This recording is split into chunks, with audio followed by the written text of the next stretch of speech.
ama meruton magule kur ayo dikator jwa ma iti angegena aguda tiang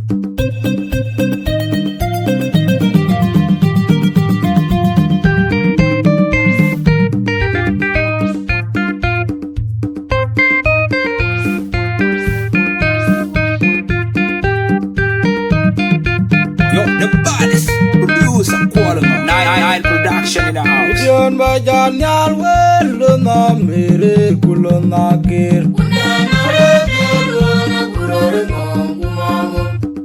Dende nelu nyanga po wayang denge nyana rip kawaja kwa mere juke.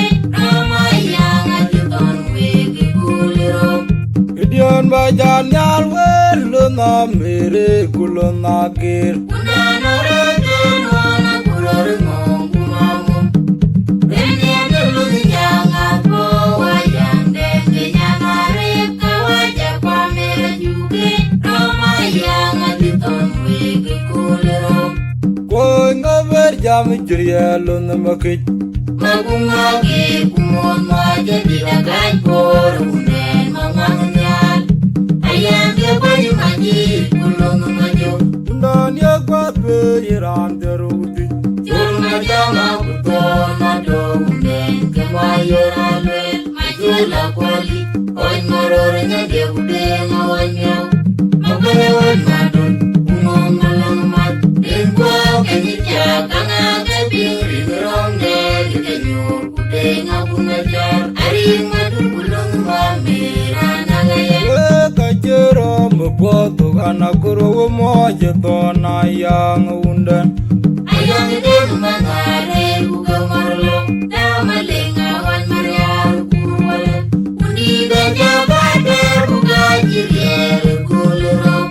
Jaga manil jamretwen mamir kawadya. Oy mamir wal adwanyar majungwa bulung adun. Matianggi bijawidya mamir kumajor bigeya. Imayang long Kajero mepoto kana kuro moje tona yang undan. ayang din mangare buga marlaw. Damaling awan mariar kurwala. Undi beja bade buga jirier kuluro.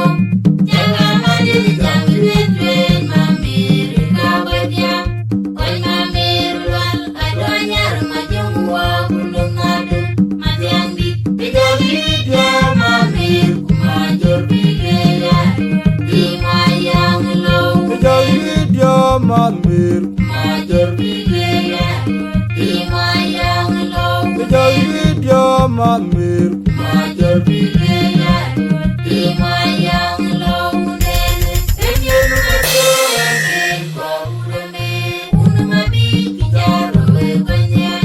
Lamyalung kuton mawelwa.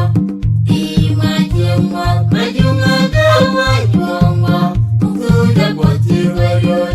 Nandiya kwa kubino. Jarung la dirgangwa.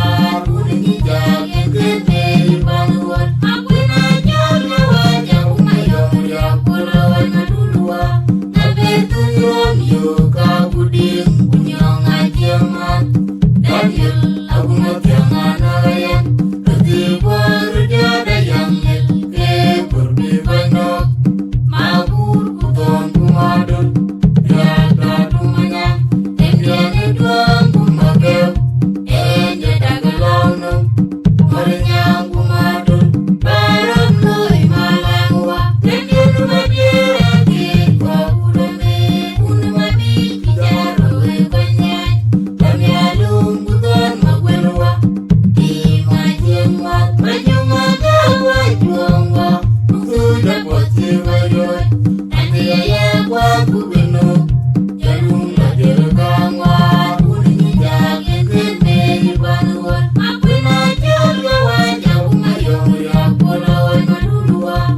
Jebel malem jol ngo jebel ado jawung no magum magum apur anyare wo jawung jebel ya malem jol ngo magum magum warayan ko ade apur jebel ya malem jawung nyai jebel malem jol ngo jebel ado jawung no adunge apur lo bi jona twan jawung nyai adunge jol ngo lo bi jona twan jawung no jebel malem apur jebel ado jawung nyai jebel malem jol ngo jebel ado jawung no magum magum apur adunge jawung nyai adunge jol ngo lo bi jona twan jawung no Rendionu majora ke kwa urame, unamabi kijaro we kanyai. Dami alum kuton mwelwa, di majemwa, majunga gawa juangwa, mukuja poti goyoy, nanti ya kwa kubeno, jarum la jergamwa, kuningi jage kene ibanuwa, akuna jolga wanja umayong ya kolo madulwa. Abetu yam yo kabudi unyong ajaman Daniel abuna tiangan ayan Rute warja dayang lil Ke kurbi banyak Mabur kudon kumadon Ya dadu manyan Tenggene duang kumagaw Jadagalau Morinyang kumadon Param loy malangwa Rendionu madiragi kwa urame Unamabi kijaro we banyai Lami alum kutan magwelwa Di majemwa Majunga gawa juangwa Mukuja poti goyoy Nanti ya kwa kubeno Jarum la jergamwa Kuningi jage kene ibanuwa Akuna jolga wanja umayong ya kolo madulwa Nabetu yam yo kabudi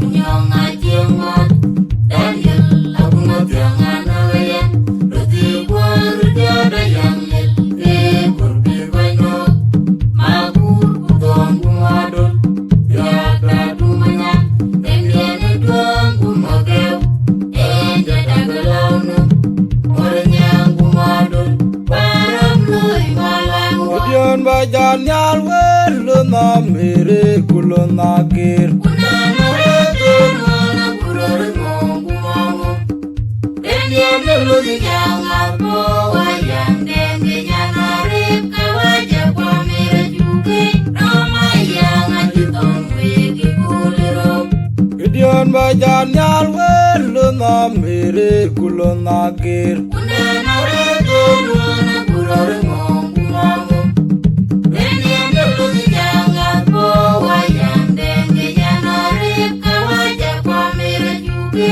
Roma yang ajuton wegi kulirom Koy ngaber jam jiriya lo na makit Magumagi kumon maja dilakai por unen mawangyan Ayang ke wali maji kulun majo Dan ya gwadwe iran derudi Jul majang akuton ado unen ke mayorole Majula kweli Oy marorinya je ude ngawanyo Magwele oy madon Umong malangmat Dengwa kenija Kangage pingri ngeromne Kenyur ude ngapun majar Ari madun bulung mamira nagaya We kajero mboto kana kuro mo je tona yang undan Ayong dem mangare uga marlo Dawa malinga wan mariar kurwala Uni gaja bader uga jirier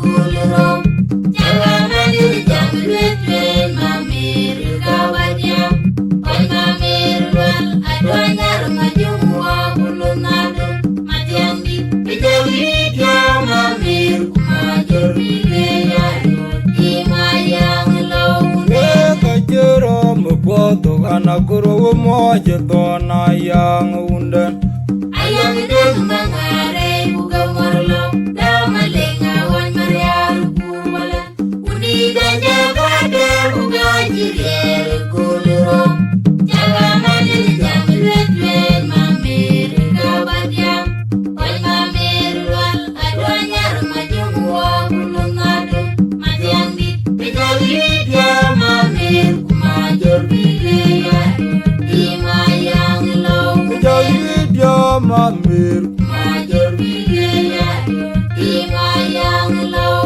Jairi dia mamir Major Bigaya, Ima Yang Low, Den, then you will again, Kopurame, Unamabi, Pijaro, Ebanyan, Lamyalung, Guton, Mawelwa, Ima Jema, Majunga, Kawajuanga, Ukuja Botivayon, and the Ayakwa Kubino, Yarunga Dirgama, Unija, and the Maybanwood, Aquina Jana, Umayong, Yakola, Nadulua, Nabitu Yom, Kabudi, Kunyong Ajama, Daniel, Agunatanganayan, Rutiwa, Rujana Yangil, Purbivano, Mabur, Kuton, Kumadun, Yaka Dumanya, Embiani Duang, Kumagel, Enjadagalaunum,